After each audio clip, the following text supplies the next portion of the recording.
दोस्तों नमस्कार। खास मुलाकात इस कार्यक्रम में आप सभी का बहुत बहुत स्वागत है। जैसा कि आप सभी को पता है कि विधानसभा इलेक्शन शुरू होने को कुछ ही समय बाकी है और ऐसे समय में हर पार्टी अपने अपने कैंडिडेट जो है वो खड़े कर रही है। आज मेरे साथ एक ऐसे ही शख्स है जिनसे हम मुलाकात लेने जा रहे हैं। वो वैसे तो किसी भी परिचय के मोहताज नहीं। मैं आपको बता दूं कि इनके बारे में ये कई सालों राष्ट्रवादी पार्टी से जुड़े हुए थे, या यूं कहे कि राष्ट्रवादी पार्टी की जो शुरुआत है इन्हीं के द्वारा हुई है और इन्होंने समाज में बहुत सारे कार्य किए, चाहे वो एजुकेशन से रिलेटेड हो या फिर उनके समाज के लिए। आज मैं बात करने जा रही हूँ उत्तर नागपुर से इंडिपेंडेंट तौर पर खड़े हुए रमेश फुले सर से। सर सबसे पहले तो आपका बहुत बहुत स्वागत है। Thank you. रमेश सर, सबसे पहला तो मेरा सवाल ये रहेगा कि एजुकेशन और समाज सेवा ये दोनों ही फील्ड बहुत डिफरेंट है, तो आपने ये फील्ड में मतलब क्यों चूज किया? कैसा, मैं 1985 से नागपुर विद्यापीठ का निवडणूक जीता था और उस समय से मेरे दिल में ऐसी भावनाएं आई है कि मैं जब यहाँ पे 1980 में ये एरिया में जब मैं रहने आया हूँ, विनोभावे नगर क्षेत्र में एक मागासवर्गीय एरिया है, ये स्लम एरिया है। ये स्लम एरिया में मुझे रहने के लिए आया है। नागपुर सुधार प्रन्यास ने यहाँ पे EWS लेआउट डालकर यहाँ पे गौर गरीब जनता को 600 रुपये में प्लाट दिए थे। वो भी 600 रुपये के प्लाट पे मैं रहता था, लेकिन यहाँ पे रोड नहीं थी, लाइट नहीं थी, स्कूल नहीं थी। हमारे मराठी की स्कूल थी एक आधी। हमारे यहाँ पे ये पूरे इलाके में मुस्लिम लोग बहुत हैं, उनके लिए कोई स्कूल नहीं थी, हिंदी माध्यम की स्कूल नहीं थी, इंग्लिश माध्यम की स्कूल नहीं थी। तो मुझे लगा है कि भाई ये एरिया में 1990 की बात है, ये एरिया में एक स्कूल नहीं है, एक हमारे मुस्लिम भाइयों के इंग्लिश माध्यम की स्कूल नहीं है, गौर गरीब जनता के लिए कुछ पढ़ने के लिए जगह नहीं है, कुछ ये नहीं था। अपन ने क्या किए, इसलिए मैंने 1991 से यहाँ पे हमारे मुस्लिम भाइयों के लिए, दलितों के लिए मैंने यहाँ पे हिंदी माध्यम की स्कूल चालू किया, अंग्रेजी माध्यम की शुरू किया, क्योंकि यहाँ से बच्चे 6 किलोमीटर कमाल चौक में पढ़ने के लिए जाते हैं। और मुझे जब बच्चे यहाँ पे पढ़ने लगे तो मैंने एक छोटी सी स्कूल करने के बाद में सबसे ज़्यादा बच्चे मेरे स्कूल में आए, तब मुझे आनंद हुआ, मुझे अच्छा लगा। और उस समय से मेरा हौसला बढ़ा कि नहीं, ये हमारे गौर गरीब एरिया है और हमारे मुस्लिम और दलित लोगों का एरिया है और मागासवर्गीय का एरिया है। यहाँ पे अपन ने अच्छी स्कूल डालना चाहिए, अच्छा कॉलेज डालना चाहिए। आज मुझे मेरे सभी एरिया में, ये प्रेम नगर से लेके तो पूरे ये नागपुर शहर में, उत्तर नागपुर में आज मेरे पास में 10 स्कूल और कॉलेजेस हैं और वहाँ पे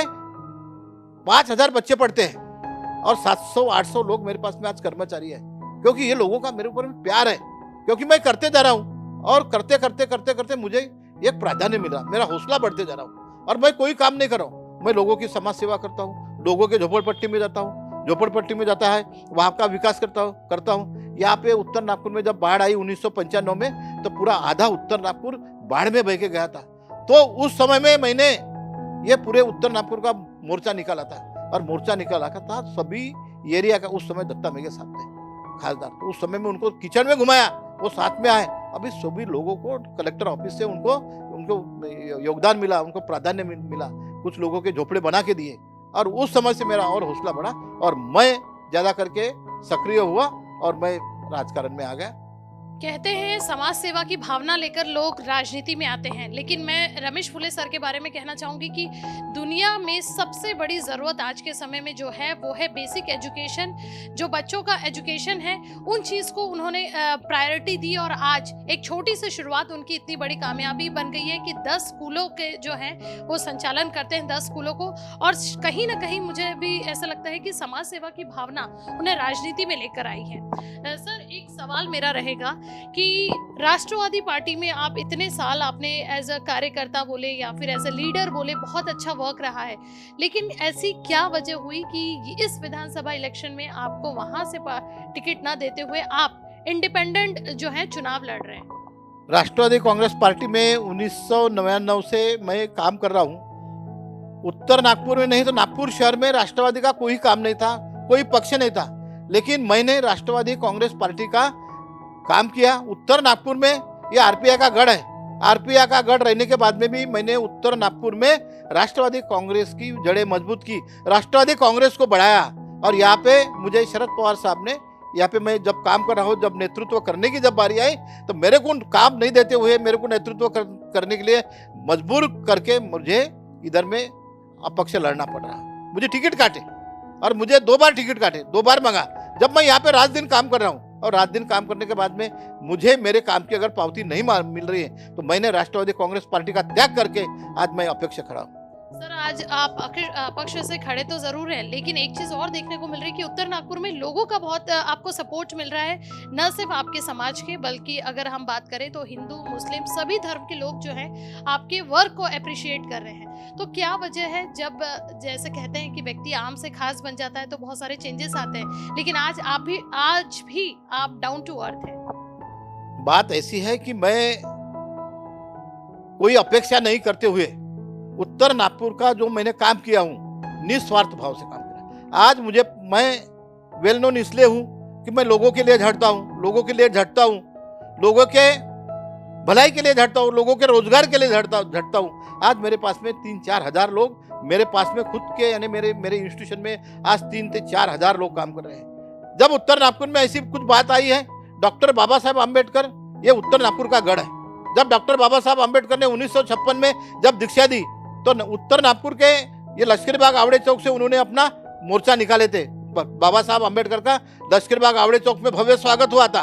उनको गुलाब के फूल का रथ बना के वहां से उनकी रैली निकाल के दीक्षा भूमि में गए थे। जब डॉक्टर बाबा साहब आम्बेडकर ने 14 अप्रैल 1956 को दीक्षा दी तब लाखों लोग उमड़े और सभी लोगों ने बाबा साहब के दीक्षा बौद्ध धर्म की दीक्षा दी। और इसलिए उस समय डॉक्टर बाबा साहब ने इस देश को, इस समाज को एक संविधान दिया और संविधान देते हुए हमारा समाज आज बिखरा हुआ समाज को कहीं न्याय मिलना चाहिए कि करके डॉक्टर बाबा साहब आम्बेडकर ने रिपब्लिकन पार्टी ऑफ इंडिया की स्थापना की। लेकिन वो करने के बाद में कुछ दिन चला है, लेकिन जो सुवर्ण लोग हैं इनके कहीं आंख में आ गई और उन्होंने ये भारतीय रिपब्लिकन पार्टी के टुकड़े बना दी और हमारे यहाँ के जो आमदार खासदार इनको धीरे धीरे खींचे और उन्होंने लालच में जाके हमारे पार्टी के टुकड़े गए। आज बौद्ध समाज, आज डॉक्टर बाबा साहेब आम्बेडकर की जो चढ़वड़ थी उत्तर नागपुर से चढ़वड़ हुई वो आज दिशाहीन हो गई। इसलिए मैंने उत्तर नागपुर से डॉक्टर बाबा साहेब आम्बेडकर की रिपब्लिकन पार्टी आगे आने के लिए, डॉक्टर बाबा साहेब आम्बेडकर के एक एक सरदार को, एक एक कार्यकर्ता को, एक एक भीम सैनिक को न्याय मिलने के लिए मैं उत्तर नागपुर का आज लड़ाई लड़ रहा हूँ और उत्तर नागपुर की जनता मुझे न्याय देंगी क्योंकि मैं निष्पक्षपाती काम करता हूँ, लोगों के डेवलपमेंट के लिए काम करता हूँ, उत्तर नागपुर के विकास के लिए काम करता हूँ। हर आंदोलन में मैं गया। नामांतर जब मराठवाड़ा विद्यापीठ को डॉक्टर बाबा साहब आम्बेडकर का नाम देने के लिए जब आंदोलन हुए, वो आंदोलन के लिए हम रात दिन घूमे और आखिर हमको डॉक्टर बाबा साहब आम्बेडकर को नामांतर का नाम, डॉक्टर बाबा साहब आम्बेडकर का नाम मिला। उसी प्रकार 130 एकड़ जगह 1994 में महाराष्ट्र शासन ने वो हमें डॉक्टर बाबा साहेब आम्बेडकर उद्यान इंटरनेशनल उद्यान बनना चाहिए करके 130 एकड़ जमीन हमको दिए नारा में। लेकिन हमारे यहाँ के कुछ आमदार खासदार बीजेपी के कांग्रेस के लोग उनको मिलके वो जगह वहां पे 70 एकड़ जमीन वहां बेच दिए। अभी 70 एकड़ के लिए हम अभी रात दिन प्रयत्न कर रहे हैं। हमारे आम्बेडकरी जनता वहां पे उपोषणों पे बैठा है, उनके ऊपर लाठीचार्ज हुआ, उनके ऊपर में हर प्रकार का अन्याय हुआ, लेकिन हम वो 130 एकड़ इंटरनेशनल पार्क में बनाने की बिगड़ हम चैन नहीं लेंगे। ऐसे अनेक अन्याय हो गए। हम निस्वार्थ भाव से काम कर रहे हैं उत्तर नागपुर के विकास के लिए। उत्तर नागपुर में अनेक समस्या है, रोड की समस्या है, नाले की समस्या है। उत्तर नागपुर में आज झोपड़पट्टी का बहुत बड़ा इलाका है। उत्तर नागपुर में आज जाना जाता है पीली नदी का पट्टा है, यशोधरा नगर का पट्टा है। सबसे बड़ी समस्या अभी हमने यहाँ के नागरिकों से ली है कि अभी तक उत्तर नागपुर के बहुत सारे पिछड़े हुए एरिया ऐसे हैं जिनको मालकी पट्टे नहीं दिए गए हैं। तो ऐसा क्या वजह है? देखो मैम, यहाँ पे मैं आपको बताया कि उत्तर नागपुर में आधा उत्तर नागपुर ये स्लम में बैठा हुआ है। पूर्व का आमदार सब झोपड़पट्टी के पट्टे दे रहा है और यहाँ पे उत्तर नागपुर का आमदार क्या कर रहा है? वो क्यों नहीं कर रहा कि ये हमारी गोर गरीब जनता को, जो स्लम में बैठी हुई जो बस्तियों को स्लम के पट्टे क्यों नहीं बांट रहा है? उन्होंने बांटना चाहिए, वो अधिकार में है। ये हमारा परम कर्तव्य है कि हमने हमारे गोर गरीब जनता के लिए लड़ना चाहिए। हमारे गोर गरीब जनता का उनका हक का मकान मिलना चाहिए, उनके हक के उनका पट्टे मिलना चाहिए। इसलिए ये पट्टे देने का काम हमने दिया है। मैंने खुद प्रयत्न किया है। ऐसे 2-4 झोपड़पट्टी, संतोष नगर झोपड़पट्टी है, प्रवेश नगर की एक झोपड़पट्टी, ऐसे 2-4 झोपड़पट्टी है कि हमने खुद ट्राई करके उनको झोपड़पट्टी के पट्टे दिए, उनको माल के हक दिए, वहाँ का विकास किए। और ऐसे अगर विकास यहाँ का आमदार करता है, मंत्री करता है, ये मंत्री बने हैं ना, पालक मंत्री बने हैं, यहाँ पे आमदार बने हैं, खासदार बने हैं, ये लोग क्यों नहीं दे रहे? गोर गरीब जनता के लिए कुछ नहीं कर रहे। गरीब आज थोड़ा भी पानी आया, थोड़ा भी बारिश हुई तो आज उत्तर नागपुर की आधी झोपड़पट्टी पूरी पानी में बह जाती है। उनको न्याय दिलाने का काम हम करते हैं, हम निस्वार्थ भाव से काम करते हैं, इसलिए यहाँ की जनता हमें लाइक कर रही है। अब लोगों ने हमको वादा किया है कि भाऊ आप पीछे नहीं लेना, आपको टिकट नहीं मिलेंगे चलेगा, लेकिन आप खड़े रहो। तो हम खड़े हैं और कोई हालत से हम चुन के आएंगे, क्योंकि लोगों का आशीर्वाद, लोगों का प्रतिसाद हमारे साथ में है। यहाँ के दलित लोग, मुस्लिम लोग, मागास वर्गीय लोग, अल्पसंख्यक लोग हमारे साथ में है। हमको किसी की, कई लोग आए मेरे पास में कि साहब आप ये पक्ष से लड़ो। मैं बोला मेरे को कोई पक्ष नहीं होना, मुझे मेरी जनता मेरे को चुन के देंगी, मेरे को मेरे काम की पावती मिलेंगी और मैं उत्तर नागपुर से चुन के आऊंगा, ऐसी मैं आपको हामी देता हूँ। आखिरी सवाल सर मेरा, अभी उत्तर नागपुर के कई नागरिकों से हमने बात की तो उनका कहना है कि कोरोना काल में तो बहुत बुरी परिस्थिति में था ही उत्तर नागपुर, लेकिन अभी कुछ महीने पहले चिकनगुनिया और डेंगू का प्रकोप इतना बढ़ गया था कि रिसेंट में जिनके पास पोस्ट रहकर भी और जो पोस्ट में नहीं है उनमें से कोई भी आमदार और विधायक उन तक नहीं पहुंचा।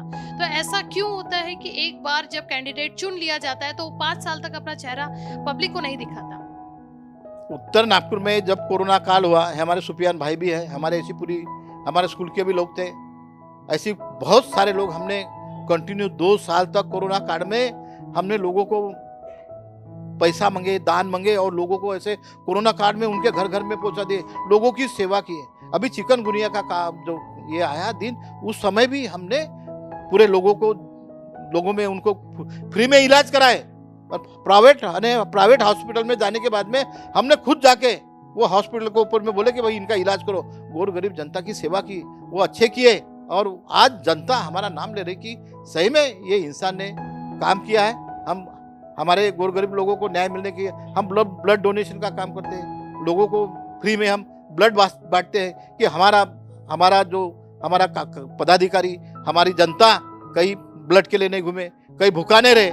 इसलिए हम हमेशा और सतत काम करते हैं और हमेशा करते रहेंगे, क्योंकि यहाँ के आपने बोले कि यहाँ के पालक मंत्री, आमदार, ये इनको जानी हुई नहीं ना।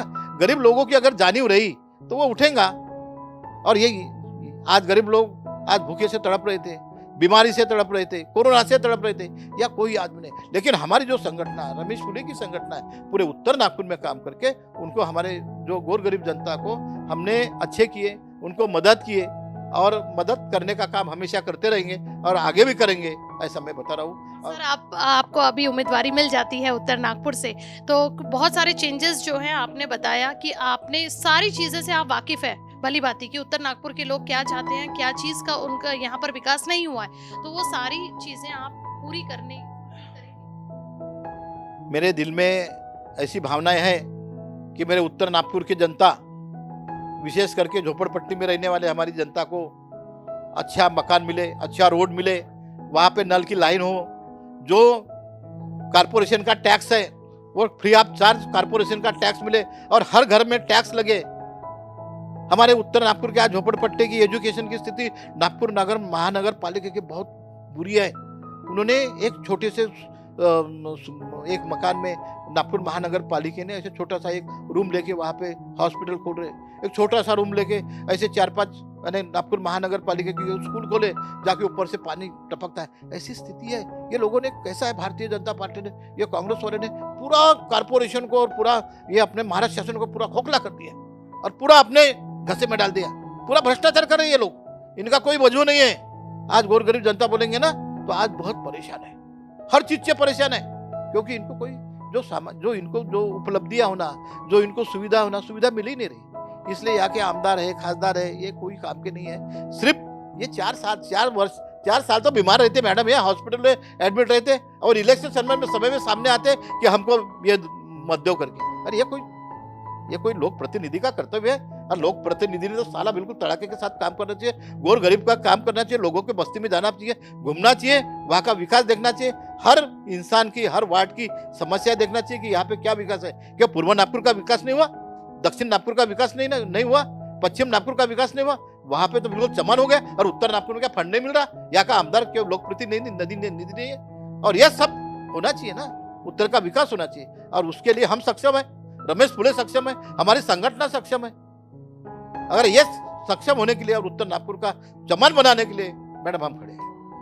उत्तर नागपुर का सर्वांगीण विकास और खास करके झोपड़पट्टी एरिया में जितनी भी मूलभूत सुविधाएं हैं उनको पूरा फुलफिल करने का जो यहाँ पर जिम्मा है वो रमेश फुले सर ने उठाया है। और कहते हैं ना कि एक शिक्षक वो होता है जो स्वयं जलकर दूसरों को प्रकाशित करता है, वैसे ही रमेश फुले सर है जो या उत्तर नागपुर की सभी समस्याओं से भली भांति वाकिफ है।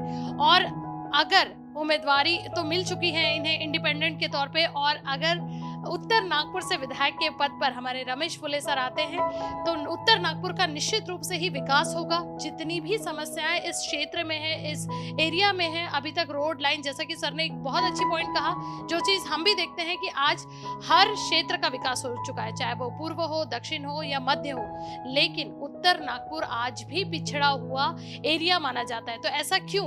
इसके पीछे के जो कारण है वो सर को पता है, और बहुत सारी चीजें हैं जो वो अपने लेवल से लोगों की समस्याओं को जानेंगे और सारी चीजें जो है उन्हें फुलफिल करने की कोशिश करेंगे। कारा न्यूज के लिए नितिन तिलगुले सर के साथ रूपा पंडित की रिपोर्ट। धन्यवाद। Thank you.